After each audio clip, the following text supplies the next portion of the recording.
Assalamualaikum warahmatullahi wabarakatuh. Pada pertemuan kali ini, saya akan menjelaskan materi terkait dengan peranan inovasi dalam pengembangan pertanian. Ini merupakan materi pada pertemuan ketujuh, jadi nanti kita akan melihat bagaimana sih peranan inovasi tersebut terhadap pengembangan pertanian ya. Nah, secara prakteknya itu sudah kalian lakukan ya pada saat turun lapang mengerjakan laporan usaha tani. Nah, kita mulai dari inovasi ya. Inovasi itu dapat dikatakan sebagai ide-ide baru ya atau praktek-praktek baru atau objek baru yang dapat dirasakan sebagai sesuatu yang baru oleh individu atau masyarakat. Nah, inovasi ini mencakup ideologi, kepercayaan, sikap hidup, informasi, ya, atau gerakan-gerakan menuju kepada proses perubahan. Ya, jadi harapannya dengan adanya inovasi ini, maka ya petani dalam hal ini ya bisa melakukan perubahan menjadi yang lebih baik lagi. Inovasi juga berarti bahwa penemuan baru dalam usaha untuk meningkatkan atau performance suatu pekerjaan. Jadi pengertian baru di sini itu bukan sesuatu yang baru diciptakan ya. Jadi misalnya bukan sesuatu yang tadinya belum ada, kemudian dia tahu-tahu ada ya, artinya yang baru diciptakan. Tetapi ya dapat berupa sesuatu yang lama dikenal, yang baru diterapkan oleh masyarakat. Jadi sebenarnya suatu inovasi misalnya ini sudah lama ada, tetapi ya baru diterapkan oleh masyarakat ya, misalnya dalam waktu yang sekarang ini ya. Jadi artinya bahwa ya eh, inovasi ini yang baru ini diterapkan oleh masyarakat di luar sistem sosial yang menganggapnya sebagai sesuatu yang masih baru ya. Jadi artinya baru itu artinya baru diterapkan oleh mereka. Nah, inovasi teknik dan inovasi sosial, bahwa inovasi yang dihasilkan dari ilmu pengetahuan alam atau teknik disebut dengan inovasi teknik, ya. Sedangkan yang dihasilkan dari ilmu pengetahuan sosial atau masyarakat disebut dengan inovasi sosial. Contohnya penemuan bibit unggul, ya. Biasanya untuk meningkatkan produksi pangan, produksi beras, ya dengan adanya keterbatasan lahan pertanian yang semakin sempit sehingga diperlukan adanya bibit unggul atau benih unggul yang mana dengan penggunaan jumlah lahan yang sama tapi bisa meningkatkan produksi. Kemudian penemuan alat pemanen padi ya untuk mengefisienkan waktu petani, mengefisienkan tenaga kerja yang digunakan ya dan sebagainya. Kemudian traktor adalah untuk dalam hal pengolahan lahan ketika mau melakukan kegiatan budidaya. Kemudian yang kedua contohnya adalah cara mengorganisasikan petani, kemudian cara pengelolaan air irigasi. Nah, ini adalah termasuk contoh-contoh dari adanya inovasi. Jadi hal-hal yang baru diterapkan oleh petani, walaupun sebenarnya itu sudah ada sejak lama, tetapi baru diterapkan saat ini, itu juga bisa dikatakan sebagai inovasi. Mosor ya menyebutkan teknologi merupakan syarat mutlak. Ya, jadi teknologi itu syarat mutlak untuk kemajuan sektor pertanian ya. Jadi teknologi yang senantiasa berubah merupakan salah satu syarat mutlak dalam pengembangan produksi. Jadi kalau mutlak ini artinya dia wajib ya. Jadi artinya syarat mutlak ini adalah yang nantinya memang menentukan dari kemajuan pertanian ya, pembangunan pertanian. Ketika syarat mutlak ini terjadi hambatan ya, itu akan mempengaruhi ya kemajuan ataupun keberhasilan dari pembangunan pertanian ya. Kemudian ada 5 syarat pokok yang harus tersedia. Yang pertama adalah tersedianya pasar. untuk hasil usaha tani ya. Jadi kalau misalnya petani hasilnya bagus, hasil produksinya banyak, tetapi pasarnya tidak ada, sama aja. Siapa nih yang membeli? Selain menentukan komoditas apa yang akan dijual, petani juga harus menentukan nanti mau dijual kemana. Ada nggak pasarnya? Ya, jadi orientasinya tidak hanya memproduksi, memproduksi, memproduksi, tapi kita harus lihat juga pasarnya. Siapa nih yang akan membeli produk kita? Gitu. Ada nggak pasarnya? Seperti itu. Implikasinya harus ada permintaan, ya, pasar dalam negeri maupun ekspor, kemudian lembaga perusahaan pemasaran yang bekerja harus efisien. Adanya teknologi yang selalu berubah, ya. Perkembangan zaman mulai dari kita sekarang sudah teknologi 4.0, kemudian akan berubah ke society 5.0 ya. Nah, itu adalah perubahan teknologi yang harus diikuti ya. Nah, perlu teknologi sebagai produktivitas dapat meningkatkan dan menghemat input. Ya, artinya teknologi ini bisa meningkatkan produktivitas di sektor pertanian ya. Kemudian tersedia bahan-bahan dan alat-alat produksi ya, artinya dia tersedia sarana produksinya, input-input pertaniannya.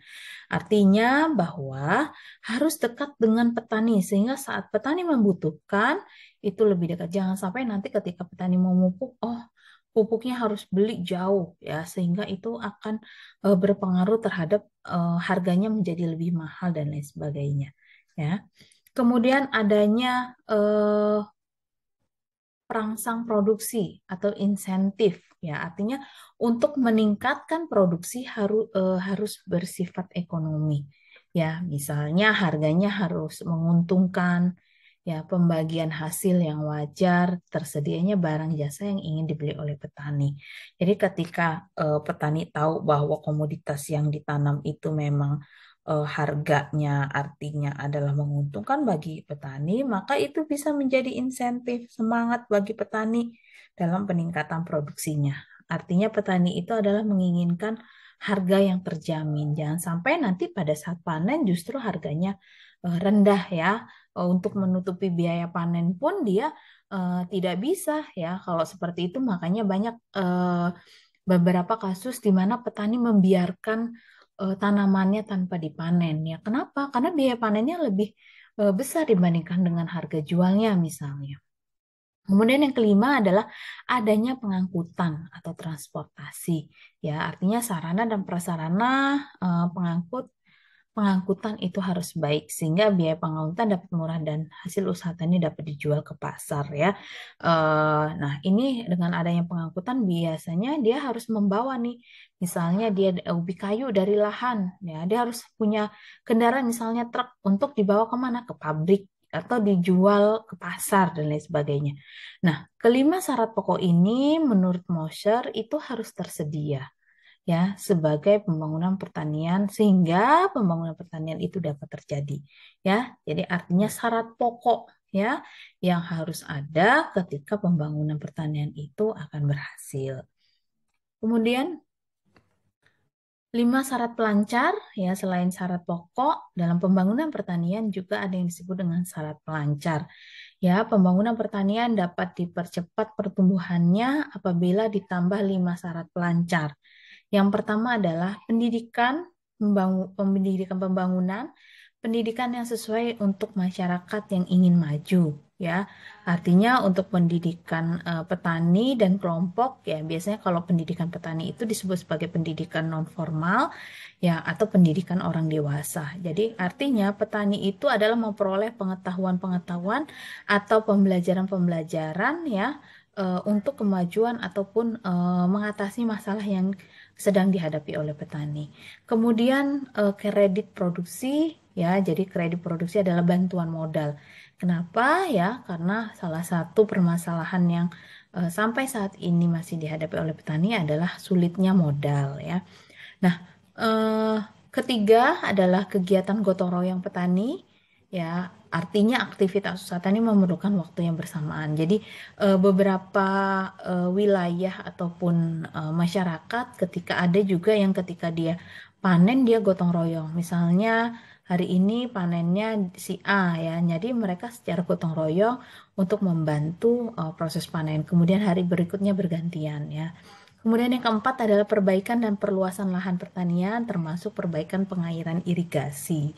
Dan yang kelima adalah perencanaan nasional pembangunan pertanian. Jadi perencanaan ini harus terintegrasi antara pemerintah pusat sampai dengan pemerintah daerah ya, sehingga nantinya produksi ini dapat ditingkatkan dan dapat mengantisipasi adanya perubahan. Diharapkan dengan adanya syarat pokok dan syarat pelancar ini, pembangunan berkelanjutan ya dapat terwujud yang berorientasi kepada apa? Keberlanjutan dimensi ekonomi, misalnya adalah profit atau keuntungan, efisiensi, ya, kemudian daya saing, nilai tambah, ya, kemudian keberlanjutan ekologi lingkungan alam atau kesehatan lingkungan. Ya, kemudian keberlanjutan kehidupan sosial yaitu pemerataan, mengatasi kemiskinan dan stabilitas sosial. Nah, sektor pertanian merupakan sektor yang strategis ya dalam menciptakan kesempatan kerja. Ya, sektor pertanian ini juga merupakan salah satu sektor yang memang dia penyumbang dari produk domestik bruto yang cukup besar ya. Biasanya sektor pertanian ini berada pada urutan kedua dalam PDRB ya, secara nasional. Tujuan inovasi teknik dan inovasi sosial. Kalau inovasi teknik dan sosial ini adalah untuk meningkatkan efisiensi suatu usaha. Ya, peningkatan efisiensi diukur dari dua sudut. Yang pertama adalah biaya yang sama, ya, produksi yang menjadi meningkat sehingga biaya persatuan produksi menjadi menurun. Artinya dengan biaya yang sama, tetapi ketika kita produksinya bisa lebih banyak, artinya kan berarti penerimaan kita lebih besar. Nah, dengan ada biaya yang sama, dengan produksi yang lebih besar, nantinya akan menurunkan biaya per satuan produksi.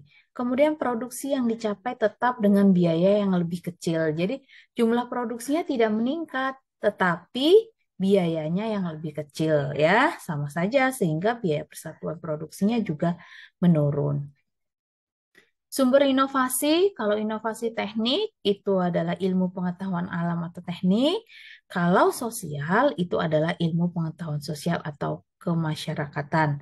Ya, sumber inovasi dapat diperoleh dari teknik kerja petani lain, ya, mendatangkan dari daerah lain, percobaan-percobaan terarah, ya. Nah, kemudian teknologi itu dibagi menjadi dua, ada teknologi kimia, ada teknologi mekanik, ya. Kemudian ada juga teknologi padat karya, ya, banyak tenaga kerjanya. Ada juga teknologi padat modal, modal yang banyak atau penggunaan mesinnya yang lebih banyak. Nah, ada juga teknologi tepat guna, ya. Teknologi yang diterapkan dalam suatu pekerjaan pada suatu wilayah akan sangat ditentukan hasilnya oleh situasi dan kondisi yang ada. Beberapa rakitan teknologi pertanian ini contohnya ya, rakitan teknologi pertanian. Jadi artinya ada penemuan-penemuan baru ya, yang mana penemuan ini bisa meningkatkan produksi khususnya di sektor pertanian. Apa saja? Bawang merah batu hijau ya, mangga, podang, urung sampai dengan terkait dengan pupuk organik padat bio green pada bawang merah ya. Jadi itu adalah penemuan-penemuan baru. Nah, kemudian ketika ada beberapa rakitan teknologi atau penemuan baru itu biasanya langsung dipatenkan ya, ada hak kepemilikannya, ada undang-undang yang mengatur tentang sistem budidaya tanaman ya. Jadi di situ diatur semua terkait dengan budidaya tanaman dan penemuan-penemuan barunya. Kemudian adopsi dan divisi inovasi dalam pengembangan pertanian. Jadi kalau adopsi itu berarti proses perubahan ya perilaku baik berupa pengetahuan, sikap maupun keterampilan. Jadi adopsi itu adanya perubahan. Jadi kalau dia mengadopsi berarti dia akan menerapkan. Siapa ini yang menerapkan? Yang menerapkan adalah petani. Sehingga nanti terjadi perubahan perilaku. Ya, apakah dia berubah terkait dengan pengetahuan dari tidak tahu menjadi tahu, perubahan sikap ya dari tadi Dia selain tahu dia akan mencari lebih banyak informasi sampai dengan keterampilan ya. Nah, kemudian tahapan adopsi inovasi. Jadi ada tahapan yang pertama adalah kesadaran. Ya, kesadaran itu adalah ketika adanya informasi terkait dengan inovasi baru, petani itu tahu dulu. Dia sadar, oh ternyata ada nih benih padi yang produktivitasnya lebih tinggi. Ya, seperti itu. Nah, setelah dia sadar bahwa ada inovasi baru, nanti dilihat tumbuh minat di diri petani. Ya, kalau tumbuh minat itu biasanya petani akan mencari informasi sendiri secara mandiri. Ya, jadi ketika dia ada misalnya penyuluhan, kemudian informasinya adalah melalui brosur dan lain sebagainya, itu kan pemberian informasi. Tapi ketika dia tumbuh minat, berarti dia sudah mencari tahu informasinya, menambah informasi ya. Kemudian penilaian ya. Nah, kemudian dia akan membandingkan, benar nggak nih informasi yang dia dapat dengan informasi yang dia cari. Kalau memang sesuai, terbukti dan lain sebagainya, maka petani akan mencoba dalam jumlah yang sedikit. Nah, ketika dia ternyata dia sudah menilai, dia sudah cari banyak informasi, bukti, kemudian dicoba dan berhasil, maka itu akan diadopsi oleh petani atau diterapkan oleh petani. Nah, ini adalah tahapan.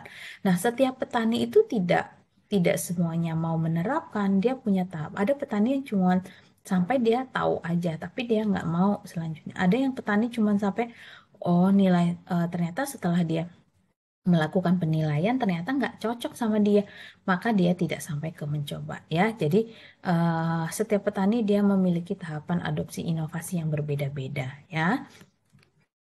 Sifat-sifat inovasi ada sifat intrinsik, ada 7 ya.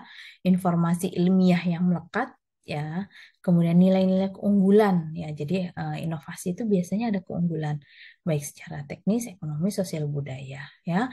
Kemudian tingkat kerumitan dan kompleksitas ya. Artinya pasti kalau ada penemuan baru, nah seberapa rumit nih. Nah, ini akan menentukan nih tahapan dari adopsi petani.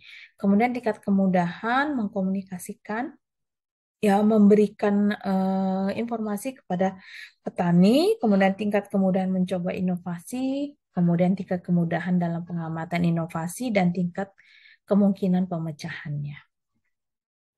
Kemudian sifat inovasi bersifat ekstrinsik, itu adalah kesesuaian inovasi dengan lingkungan. Ya, jadi sesuai nggak nih sama lingkungan? Kalau dia ada inovasi eh, traktor baru misalnya, tapi tidak bisa diterapkan nih, lingkungannya apa? Karena datarannya nggak rata misalnya, dataran tinggi ya, berarti nggak cocok inovasinya ya. Kemudian tingkat keunggulan relatif dari inovasi yang ditawarkan atau keunggulan lain yang dimiliki oleh inovasi tersebut dibandingkan dengan teknologi yang sudah ada sebelumnya. Ada kelompok sasaran berdasarkan kecepatan pengadopsi inovasi, ada kelompok perintis, ada kelompok pelopor, ada kelompok penerapan dini, ada kelompok penerap lambat sampai dengan kelompok kolot. Kolot ini adalah yang paling sulit untuk menerima adanya inovasi baru. Faktor-faktor yang mempengaruhi kecepatan seorang untuk mengadopsi yaitu luas usaha tani yang dimiliki atau dikuasai, kemudian tingkat pendapatan, ya karena ini nanti berkaitan dengan biaya dari adanya inovasi tersebut, kemudian keberanian mengambil resiko, ya otomatis kalau ada hal baru pasti resikonya lebih tinggi kalau misalnya dia nggak berhasil. Nah, kerugiannya sampai sejauh mana gitu misalnya.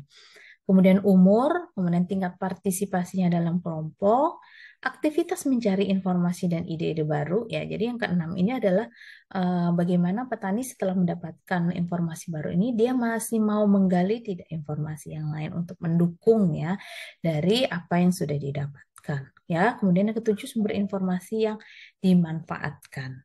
Ya, demikian presentasi dari Ibu.